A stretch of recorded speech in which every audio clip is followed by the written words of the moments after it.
Welcome back to Connecting the Dots, the podcast where we navigate the challenges of modern marketing, but without fear. Nowadays, every CMO I talk to is seeing their organic traffic declining by the minute. It's a lot of fear out there. It's the search apocalypse, but it doesn't have to be. If you look at the data, they might tell you a more positive story. At Precis, we run an original data study on the effect of AI overviews on traffic, and the results are game-changing. Where your traffic might be decreasing, the value is just moving. So today I'm joined by Kristina Bergwall, our SEO Director here at Precis, to talk about what it means for you and your business.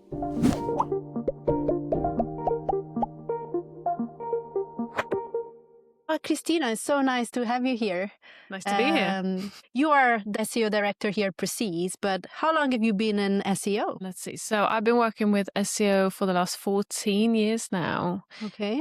So yeah, a lot of things have happened in that space. Yeah, I bet. But actually more things have probably happened in the last year than in those previous 13 years, to be honest. Yeah. Would you say that AI is the most revolutionary thing that happened in SEO? 100%. Yes, it's definitely the most revolutionary thing that's happened. Obviously, we've had loads of algorithm shifts throughout the years and all sorts of fun stuff happening, but this is the biggest change we've seen for sure, which makes it really exciting. Maybe a little bit scary for some, right? Definitely.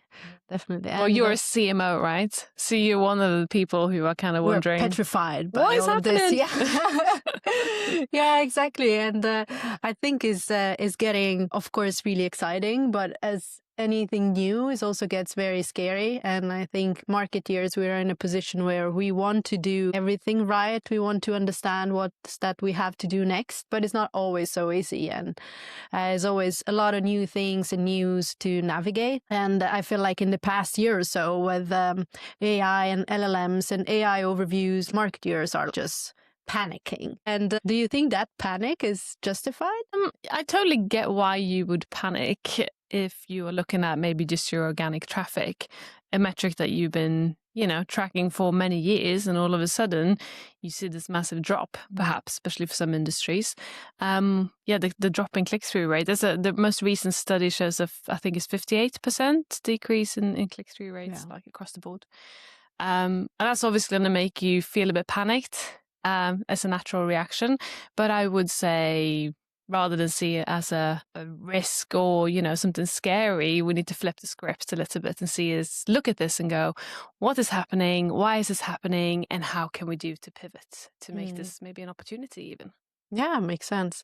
And I think what is scaring marketeers is not just AI per se, but it's the fact that AI is impacting the platform that we have been optimized for in the past, 10 years or, even longer than that. And your team has worked on a report on the effect of AI overviews on traffic and, the opportunities that sit in AI overviews. Can you tell us a little bit about the study and what we found out? Well, the study that we've done, we looked at 4 different verticals. So B2B, e-commerce, healthcare, and banking and finance.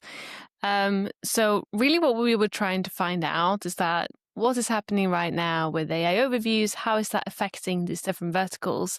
To really just gain some insights for, CMOs, you're one of them, and the likes, and marketers to just understand what's happening here, and then taking that data away to maybe feed their own strategies of what they need to do right now to realign to this new AI search landscape that we found ourselves in. So what we did is that we took keywords from across brands that we work with, kind of large brands and medium-sized brands as well, to get a set of data for keywords and their search volumes and their corresponding cost per click. And then based on that, we calculated what we call a share of value. And that's just really the volume of these keywords times their cost per click. And what we use this for is then to see what percentages are these keywords showing up in AI overviews and what percentage are brands showing up in these AI overviews. And that gives us an indication of what is the value of being seen at this very top of the page real estate. And why we use cost per click is really because if you've seen there, it's the corresponding value of being seen in an ad at the top of the page.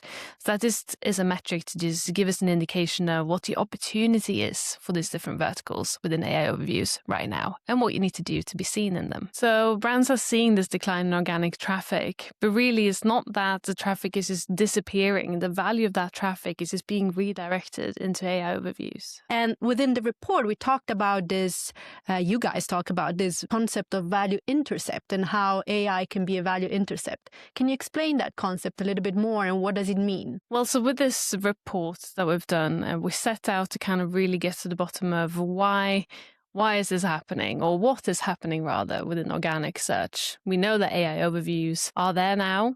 How often are they there? Obviously varies a little bit depending on keywords and industries.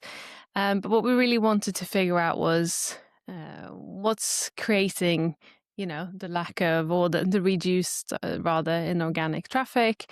And is this just clicks disappearing? Are we losing organic visibility? What's happening? And obviously, as we know, AI overviews is there answering questions that our potential customers are asking, and they get in this premium real estate on top of the page, right? Where maybe an ad would have been otherwise. And if AI overviews is then using your brand's voice, your brand's data or information to inform that user, then there's some value there, right? That user might not actually click through to your website, so you're losing the click. But the value of being one of the cited brands in an AI overview, the same value as if you would have been at top of that page for an ad. Yeah, exactly. And in the report, we talk about this replacement cost. So the fact that in AI overviews, there's over $12 million in monthly searches across 4 verticals that we have decided to analyze. And that is what we call like the replacement cost, right? So what is that replacing actually? You said it a little bit before, like, is it ads? Is that what is replacing? Yeah, so we kind of used a metric that we call the share of value. And what that basically means is that it's the keywords and their volume times their cost per click. And then we're looking at what would basically that keyword have cost in an ad, but now it's been intercepted by AI overviews. So the value of that same keyword, if you're showing up in AI overviews, that's the replacement cost. So you might have spent $40 on like best home loans in an ad, but then instead, if you're showing up in AI overviews for that same keyword and the AI overview, the LLMs are using your data to answer that question right there, then you've intercepted that customer's intent in AI overview. And I guess you could say that then you get that coverage, that space for free. But we know for free doesn't exist in marketing, right? So I guess that's also one of the objections that CMOs have is this going to cost us a lot of money, a lot of effort? Does it really make sense to do it now? How expensive it is? Because of course, optimizing for LLMs can be expensive in terms of time and effort. Absolutely. But like you say, nothing is ever free. But I'd say, obviously, my background is in SEO, so I say reliance on paid traffic is dangerous. And even more so now, there's this massive opportunity for brands to really take that real estate within AI overviews. That value is there and up for grabs. But of course, it's not free to optimize or pay for someone to do your SEO and optimize your visibility, or optimizing, for visibility within AI overviews as well. It demands quite a lot of work. I mean, here at Precis, we're adapting our SEO strategies to involve AEO, and obviously optimizing for LLMs can be a little bit different than optimizing for the way we used to do for algorithms. As the new landscape we're in right now, compared to the old algorithms, they were really based on kind of static websites, ranking websites of the information that was on there at that given moment in time when you crawl the site. Whereas LLMs are taking information in real time from across the web, not just your website, what everyone is saying about you across all the different touch points online. That is what the LLM base, what they know about your brand. So that's where the difference is. And optimizing for that takes a real effort, and it's not free. It demands you as an SEO or your SEO team or agency to work together with brands, social, content, tech even. Everyone needs to come together and really think about how can we create brand visibility across the web to gain that visibility in AI. Yeah, makes sense. I often think that obviously there's a lot of effort and work that would go into optimizing for AI, but at the same time, it is also a lot of work that took to optimize for search in general. So maybe that's more like a wake-up call for companies that never even thought about SEO in the first place. And now you can't not do it anymore. You have to, because that's the way the industry is evolving in a way. Absolutely. And we looked at 4 different industries in the report. So we have banking, we have e-com, B2B, and healthcare. And if we start from e-com, I thought it was really, really interesting that as a share of value, we only have 2.3%, meaning that only 2.3% of searches are actually triggering an AI response. And I thought that's very strange, because e-com is a massive business for Google, but in general, it is a massive industry. How is that only such a small percentage of searches are actually driving AI responses? What's Google doing? Maybe this is the calm before the storm, right? Yeah. Well, Google is being a little bit cautious here, right? Maybe to protect ad revenue for e-commerce. But I think Google has a whole different plan for the e-com industry as a whole. Obviously, we're seeing with rollout of the Universal Commerce Protocol, making it possible for us to shop agentically within Google itself. We have AI overviews that can now expand directly into AI mode with just a click of a button. We can keep on having these discussions with AI, and that's where agentic commerce takes hold.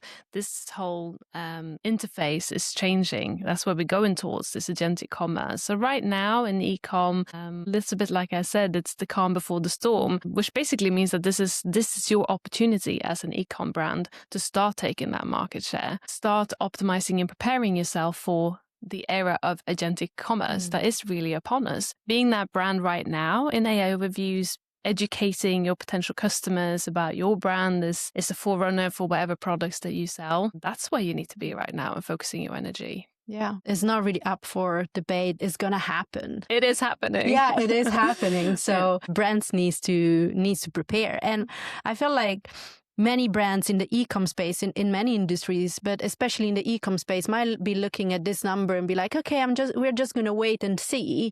But that could be really risky, right? Yeah, I would say so. There's a risk in waiting. Other brands might not be thinking like that. Your competitors might go, right, let's just run with this, take this opportunity, become the market leader within our niche, do it now. Makes sense. And what would you say would be a good tactic or a good area for e-com brands to start with? The first thing I would start with as an e-com brand right now is optimizing your feed, so your free listings. So optimizing those, make sure you have all the data points in there that you possibly can. That's a great place to start. And do you think feed optimization is different now than it was before?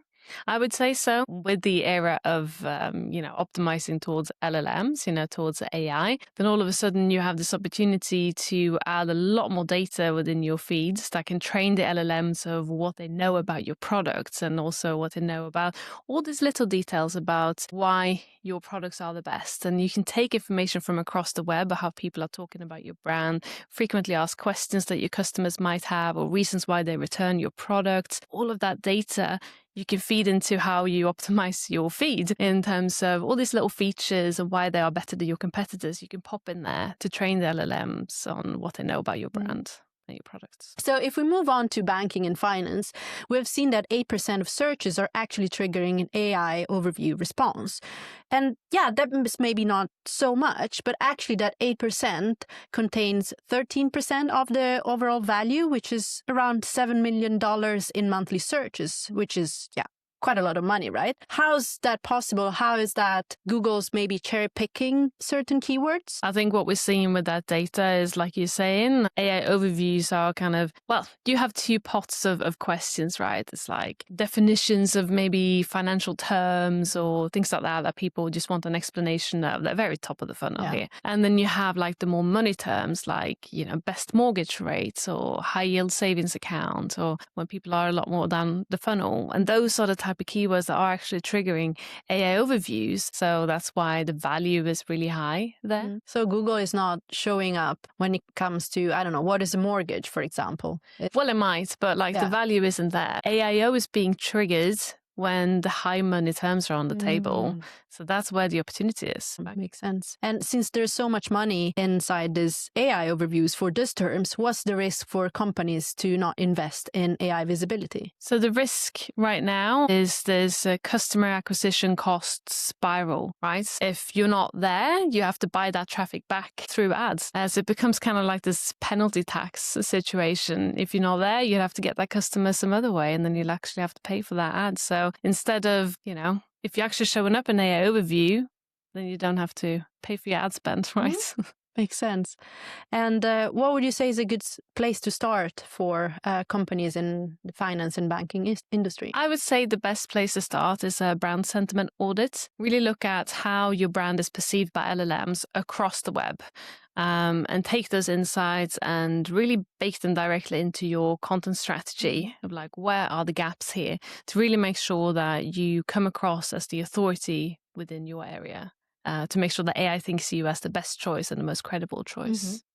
And how would you go about doing a brand audit in the world of AI? Do you need to use special tools or? What we're doing right now, we have a couple of partnerships with a tool called Profound as well as Peak, which are tools that can give you insights into what's happening in LLM. So how is your brand showing up for different prompts, different queries in different areas? And also, where are you cited as a brand, or maybe where are you not cited? To be able to take all those insights and feed that into your content strategy. And I would also say, look in other places where people are talking about you in forums, etc. Yeah, of course. Okay, moving on to B2B. In B2B, I thought it was really interesting to see that 42% of the times brands were actually cited in AI answers, which was the highest percentage across all verticals. Why do you think is that happening? Well, this is really interesting. So B2B is really where AI Overviews is doing a lot of hard work for potential customers. I'm sure you've seen it yourself, like when you're comparing like software, for example, like what's the best thing to use for this? AI loves, a little grid on a table with comparing different software with each other and gives you like pros and the cons and the features or whatever. Because B2B is really data heavy, loads of features, different things. And AI loves to synthesize answers to give clients or potential customers that data to make a decision. And like I mentioned earlier, with AI overviews now seamlessly integrating into, going into a full AI mode by just a little click, you create these like question chains going further and further down the funnel, close to decision. So when a user actually reaches your site, then they are very much more prone to convert. And that's what we've seen across the board for our B2B clients. There was also research from 6sense, which is a software company. And I think they said between 94-96% of B2B buyers are actually using AI to guide their choices, right? And that's crazy. It means almost everyone who is buying a tool, platform, a SaaS solution, so on, they're actually using AI. And you need to be there, obviously. It seems pretty clear to me that you have to. And what is the risk if you're not there, if you're not in those 42% of the times where, brands are cited? Well, there's a massive risk of losing out. And it's kind of like an invisible churn. Like it's a potential lead sitting within AI overviews that you didn't know you had until you've lost it, right? Because if you're not there educating the buyer with your, features and all the details about why you're the best choice, if the LLMs, the AI don't know that about you, for example, or don't see you as a market leader, then you've lost that potential customer before you even knew you had it. So in B2B, basically, if you're not there, you're not even in the 2 or 3 choices. So you're losing a customer before actually having the chance to get it. Yeah. What's a good place to start for companies in B2B when it comes to optimizing for AI? A really good place to start, I would say, just making sure that you're not gatekeeping any of your content. As we were speaking about, AI synthesizes all the information about you as a brand, compares you to competitors. If you don't have all your features and data readily available for AI to train on, then you might just risk losing out being part of that overview. So no more gatekeeping. Okay, no more gated PDF, put the pricing on the website, just say it all, basically. Yes. Okay, makes sense. And then the last vertical, healthcare.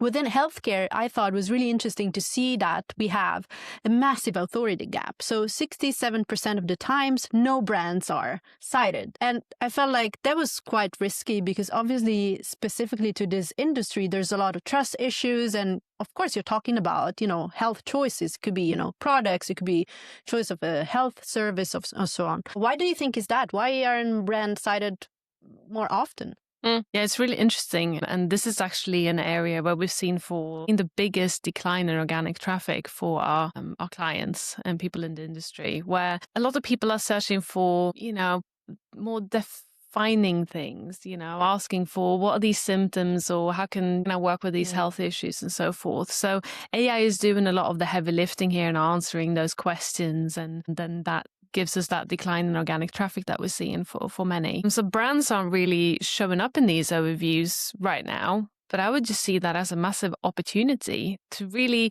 I guess it puts the pressure on the industry to step up, showcase that you have the authority, that you are answering these questions and why you should be the person or the company being cited, the expert being cited in these answers. What's the risk if you're not there? So the risk is really like misinformation liability, because you as a healthcare provider or like some kind of health brand, you risk the AI just hallucinating answers, and that might be detrimental for you as a brand or industry, but also patient safety. So there's a real opportunity here to really be the authority that people need to see in the AI overviews right now. And how could companies do that? Where could they start? So what you really should be looking at doing right now, because this industry sits within your money, your life. For Google, EEAT becomes super important. That's expertise, experience, or authority and trustworthiness. So really think about your credibility as a brand. It could be things like just the correct schema markup, making sure that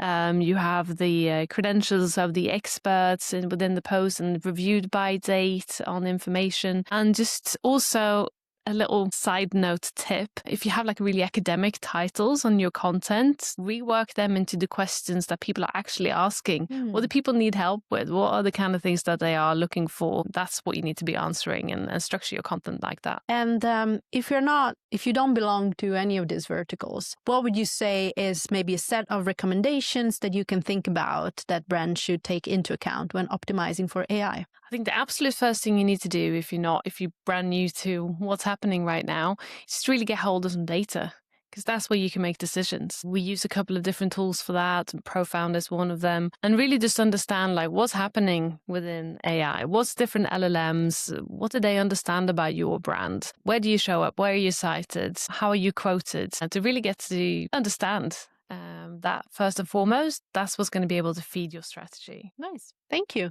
Yeah, thank you for today. We went through a lot, definitely. So I hope this is going to be really interesting for our audience. But thank you very much for being here with me today. Thank you, Stefania.